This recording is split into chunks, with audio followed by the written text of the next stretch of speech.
Hello, everyone, and welcome. We're live. It's Auret here from Essetino Media, and this is Jewel. Hey, everybody. We're so excited to do this special impromptu live episode with you. And if you've been used to watching our live streams, we don't have the usual countdown. It's been like a really last minute thing to have someone really special come and speak with us today on our channel on YouTube. We're also live streaming to Facebook and LinkedIn. And today's live is really going to challenge the way that you think you should be scaling your business. And so, yeah, we're just going to get right into it because 30 minutes isn't enough with this woman. Like, she just spews gold all the time. So, yeah, I'm just going to do a little intro and then we'll have Jen pop up. So, special guest is Jen Kem and our friend as well. If you don't know Jen, she is a top brand strategist by Forbes, also an author as well, which we'll go into that a little bit. But she really specializes in launching innovative ideas with high performing teams. And her unicorn innovation model, which is what she talks about in the book, has been used by brands you've heard and know about, like, Oprah Winfrey Network and Oracle, and so many other best-selling authors and influencers that you definitely listen to their podcasts, you definitely watch their videos. And I'm so proud of this woman. So without further ado, I'm going to bring her on the screen here. Jen, welcome. Hello. Hey, Auret and Jewel. I'm so excited to be here. Awesome. Love the Yes. new setup that you've got going on.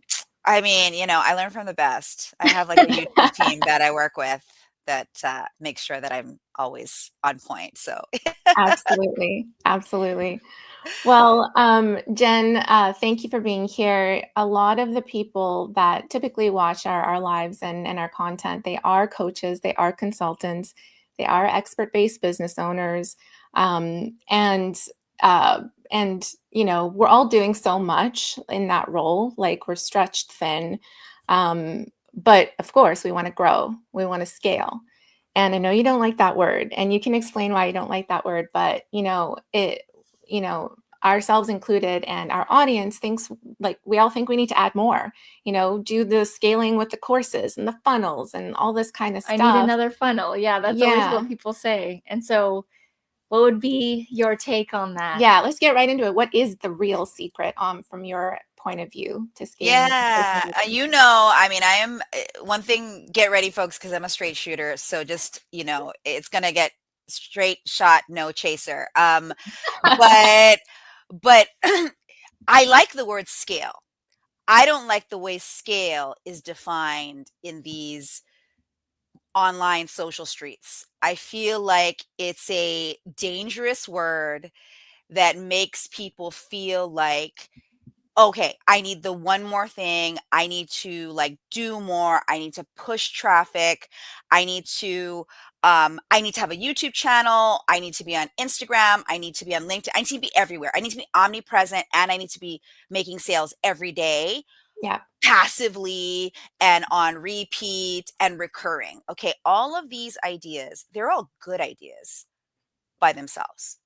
But the biggest problem about scale is that if you don't understand yourself, you don't even know what scale looks like for you. Meaning, a lot of us, like, when we say scale, what does scale really mean? Does it mean I want to scale to $1 million with 60% profit? Like, meaning, okay, I build all these things and I could get to $1 million by building a lot of little systems, not little systems, big systems. But then I'm probably going to make less profit, generally speaking. And in the online digital world, and if you're a coach, etc., you are being taught scale wrong. Because in the real business world, like real business, like whether it's the retail store on the street, like, where people actually go in and buy things, or in the corporate world, or any even brand or business you admire right now, the real scale is not how much you sell or how big your business is. It's actually your profit margin.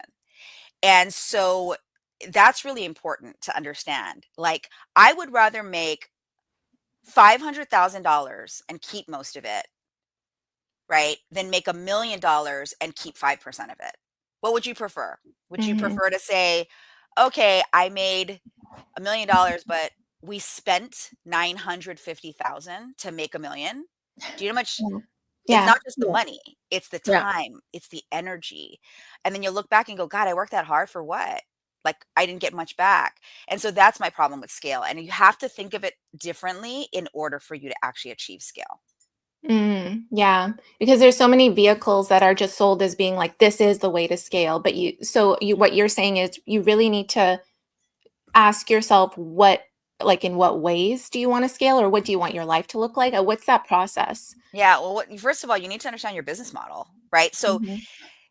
Your business model is what makes you money, right? Your brand is what creates trust. And those are the two kind of relationships, right? Between, especially in today's world in scaling, like you can scale your brand and scale your business.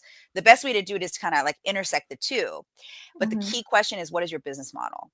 Meaning, if you're a coach, let's talk about coaches, you're selling coaching, right? And what's interesting is when you think about like adding a course kind of based piece to your business model. So now, like, say you're a coach, you're tired of one-on-one coaching, right? And then you're like, okay, now I want to launch a course because now I can reach more people. The truth is you actually can't reach more people right away, but you will if you do it right. And that's the key decision you have to ask yourself. Am I making enough money in the business model here one-on-one? Because you're going to, even though it is an exchange for time for money, it is your money. So you ask yourself, okay, I made this money. Let's say, use numbers. Let's say I made $100,000 in my business this year as a coach, one-on-one. Mhm. And yes, I'm a little tired because I've had to go get the clients and I've also had to serve the clients. So I Yeah. understand the conundrum. Okay. But what you're not asking yourself is, if I add a course to it, how much of this $100,000 that I've made am I willing to risk to spend to be able to scale a course? Now, that's a good question because because it's not like, okay, this is some type of like magic wave your wand. I add a course to my business model and all of a sudden I'm making like magic money No, it's not like overnight. that. Yeah. I No. wish, because then we would all be trillionaires, right? I Yeah. mean, it would be like if it was that easy. So instead, it's more like asking the question, if I bring this other thing into my business model, right? Will it actually, if I understand how to plan it out every 100 days, will I start to see a return that will support me lessening my one-on-one work? Because I always tell people, like, if you want to dump your one-on-one work right away and it's making you money, that's probably not a great decision. And if you really knew me, you would know that I hate being told what to do. I hate being told that my vision is not what I want. I don't like it, but I like money because I like to live well. And Mhm. there's these trade-offs, like not to be in the fantasy of it, but be going like, oh, I'm a really great coach. I am actually a really great coach. And I do want people to get more access to my work, right? Mhm. But your next step probably should be, I'm going to teach live the course I envision being the course I want to scale to then replace and increase my business model's profit.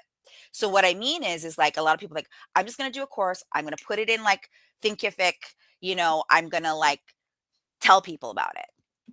I'm like, no, boo boo, you gotta launch that thing. You gotta launch the idea and you gotta do it live. Like you gotta Mhm. do it live first and refine it. You might have to do it live 2 or 3 times in order to refine it. And a lot of people are like, don't do live.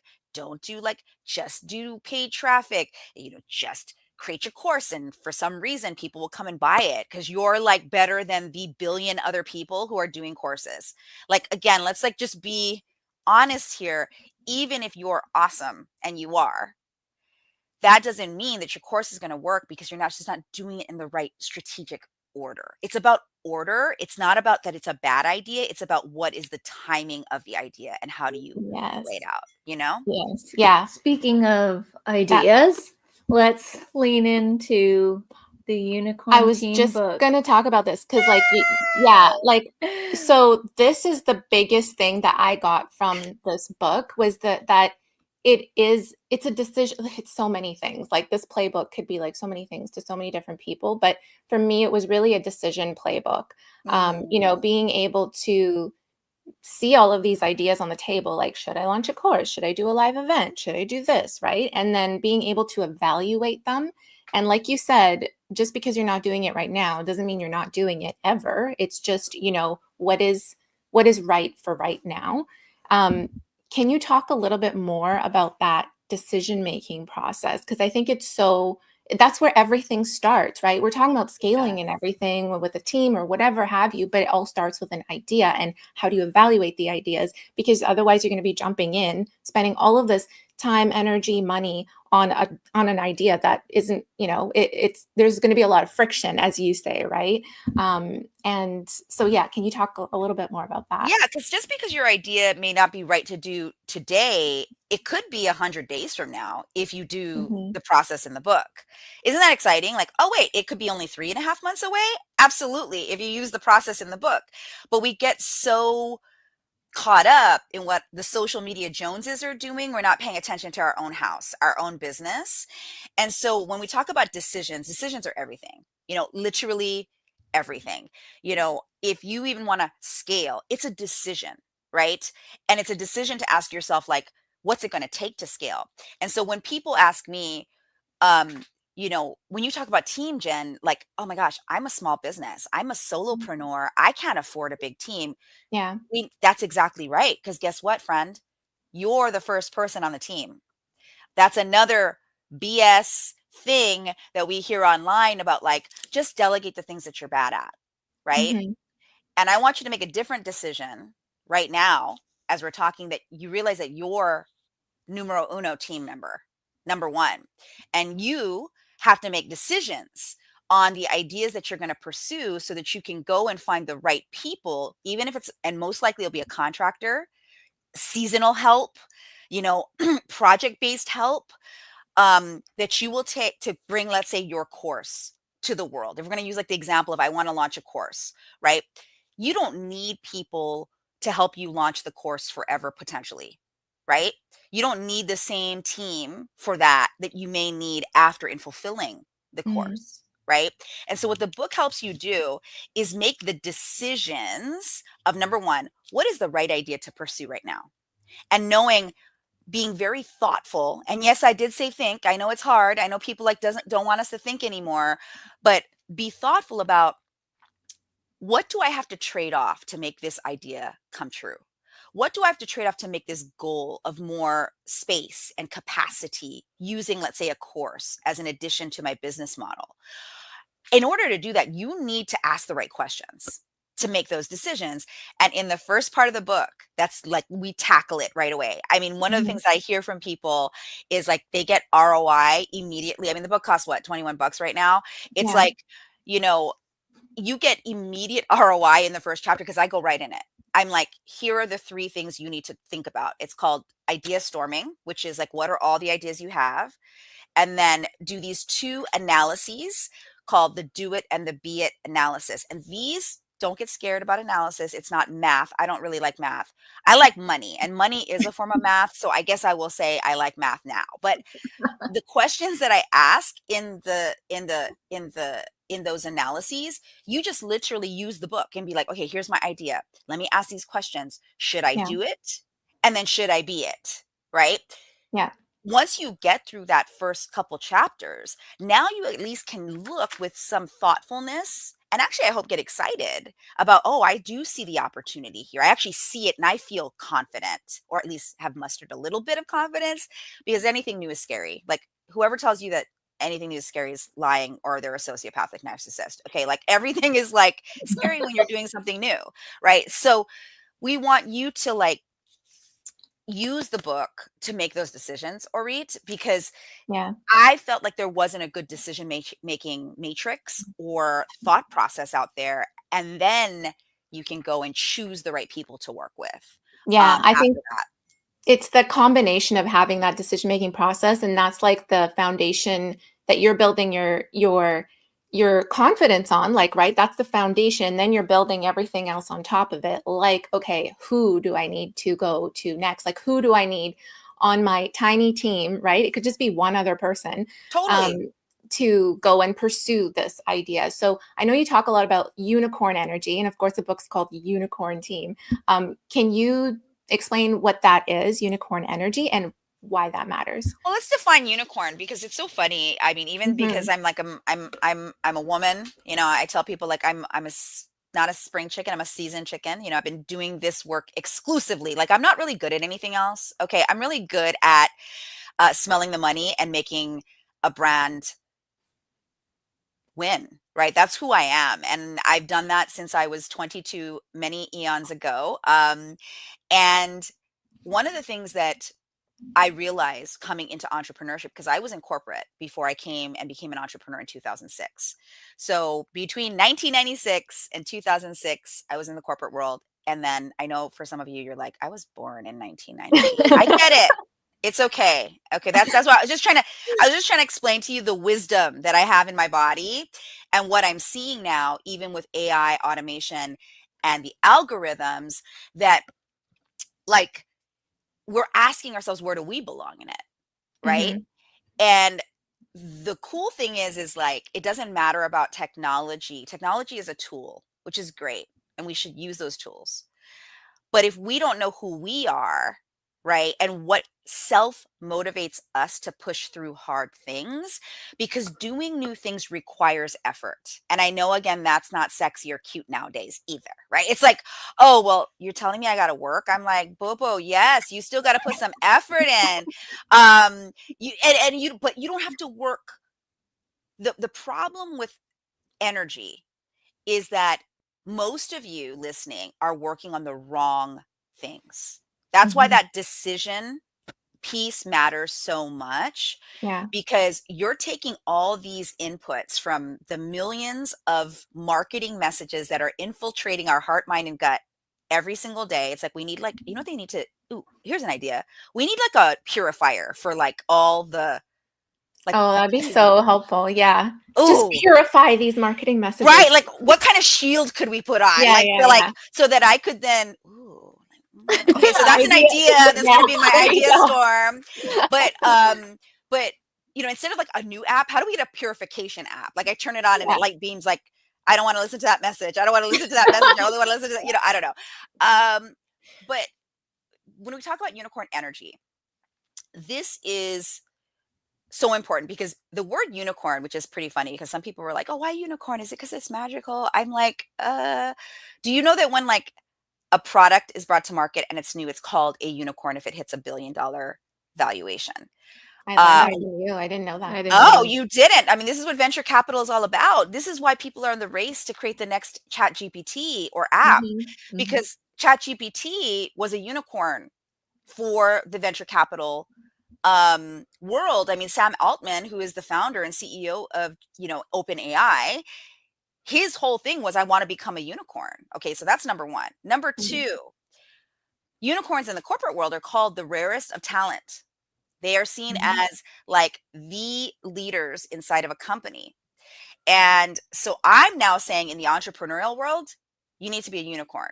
You can't be behaving like a donkey or listening to jackasses. Okay, those are two, you know, it's very important. And so when I talk about unicorn energy, this isn't a woo-woo thing. Okay, this is think about it. There's all these books and all these things that people talk about you got to like know how to use your time. And I totally agree with that. You do need to know how to use your time. But imagine if you like, hey, let's say I create this productivity schedule where like once a month I film my YouTube videos and I batch my content. And then on every Friday is my creative day, right? And every Tuesday, Wednesday, Thursday is my client day, right? So there's all these amazing systems, and I use them too. I want to be clear. Here's the problem though. Even when you do that, if you have a new idea, and this book is for people who have ideas, okay, which we know we have infinite ideas, then where do you muster the energy when you create time for yourself to actually do the work required to lift those new ideas? Most of us don't have any energy left. We're like, dude, I just want to bath. I want to take a hot bath. I want to go like chill. For me, I like that too. I'd rather be in a bookstore reading a book and hanging out with my dogs. You know, like that's like my dream state life on the daily. I don't get to do it every day. But my point is that I would rather do that than my new idea to now create a filter for marketing messages, right? Even if I'm excited by that idea. right? So what unicorn energy is, figuring out what actually motivates you the most and actually remembering that, so that Mhm. when you are ready to launch your ideas, that you are mustering that energy to create that catalytic force going forward. So that's what that is. And they're Mhm. in the book. There's these 9 leadership types, of which there's also an incredible assessment that you can take, Yes. Yeah. that tells you what you are. I We printed took the mine assessment. and I laminated it. That's my She girl. laminates everything. I love it. I'm the mobilizing visionizer, the creator.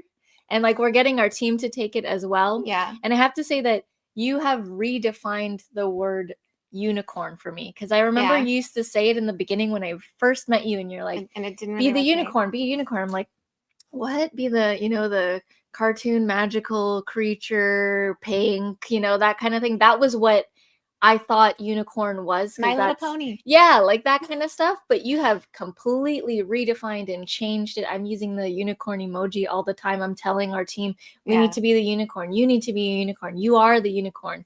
And so that energy, like you always say, meet me with the unicorn energy. That is so, so powerful. And so, when people see that word and they see the book, it's powerful. It's powerful. And we are using this with our own team. Like when we first met you, it was just me and Auret, and we were, Yes. and you did the unicorn team on us, and you're like, hey, what about this idea of YouTube channel management? And then we're like, really? Like, and then we ran it through. When she says she can smell the money, she really can smell the money. It's true. For the It's record. true. And so, By the way, I have a new client for y'all. But the sidebar, we're like going live on Zoom. Yeah, But awesome. Good. it's easy to refer when people get clear. Yeah. Too. yes. When you get clear, it's easy for people to refer to you. Yes. But yes, tell me more about how amazing you're doing. Well, no, I just want to like going back to the whole like unicorn, because we were talking about unicorn energy. It's I think that really is the secret, is knowing how to self-lead yourself, knowing what your unicorn energy is, and then being able to recognize the unicorn energy in other people, and not being afraid at the same time to go and be like, hey, can you be this other piece to my puzzle?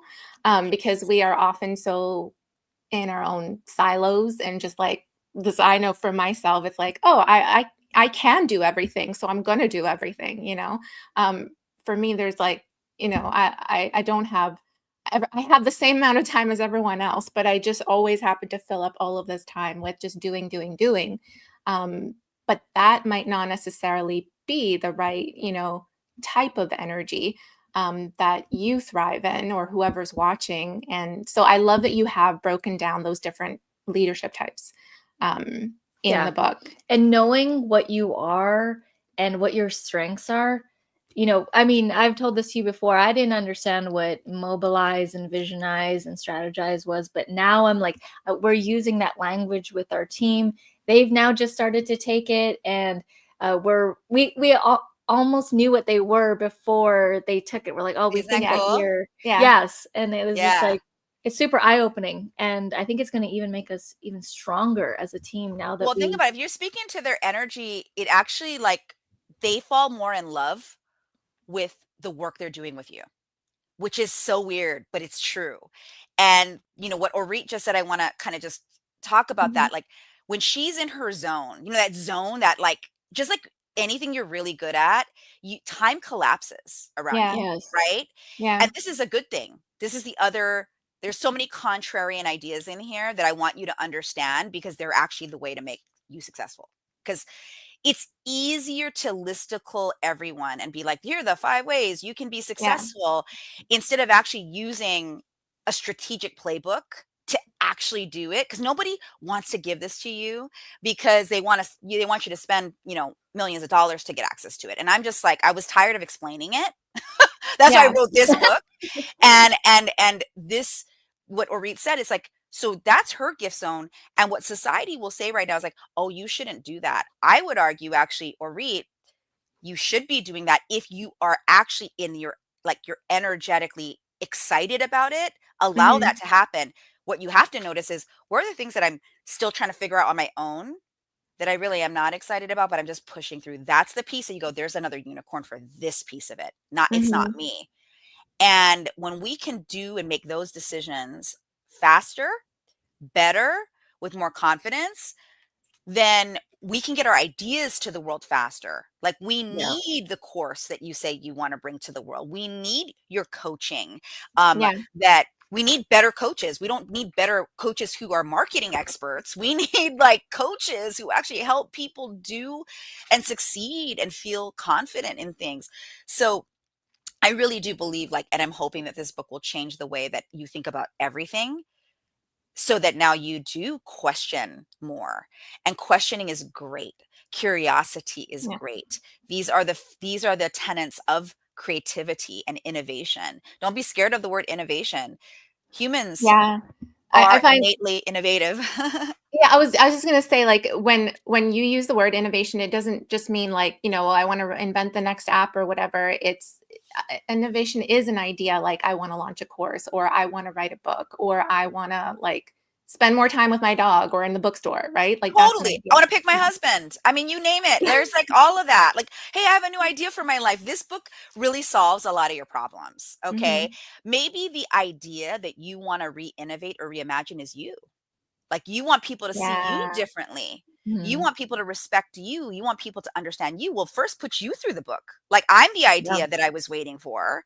And I've been waiting to show Mm, up in a unsocialized, version of me that I've been afraid to show the world, right? This is the book for that too.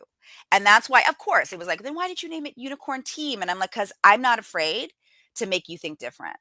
I'm like, Yeah. you are the team, friend.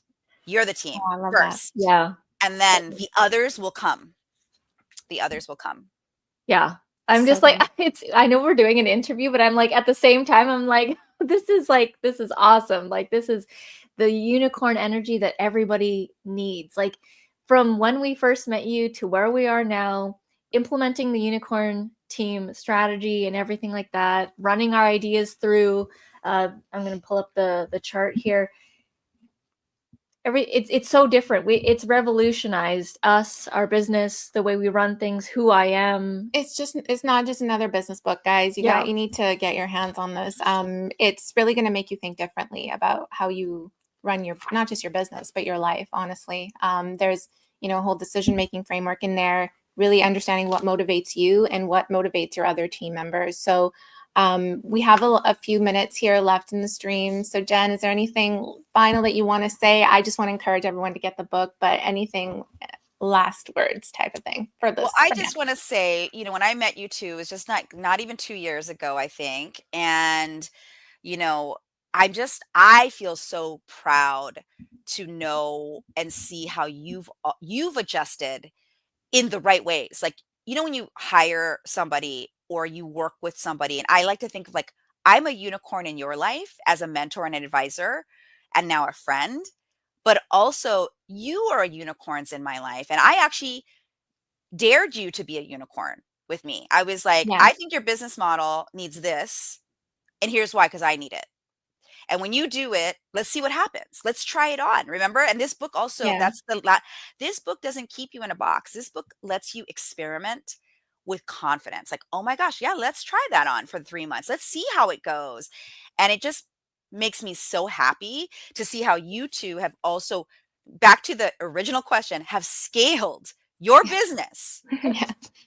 in the right way. And now you're at a place where you can make different decisions. And there's so much power in that I'm just proud of you. And this is what's possible when you actually buy a $21 book that does the work for you. Right. So Yeah. yes, buy the book, be like Essetino Media and like do it. And I'm here, on YouTube, which these Yes. wonderful Wonder Twin Powers Activate ladies have helped me, increase my own reach, my own revenue on YouTube. Like, because that was a new idea that I had, and it's way more fun to play together and use the same common language to get things done together. So Mhm. that's what I want to 100%. leave with you. And hopefully you get the book and you tell us how you love it. Yes, of course. Guys, the link is in the description below. Make sure you get your copy. It will change your life and your business. Thank you so much, Jen, for your time. And I'll see you soon. All right. Bye, everybody. Bye.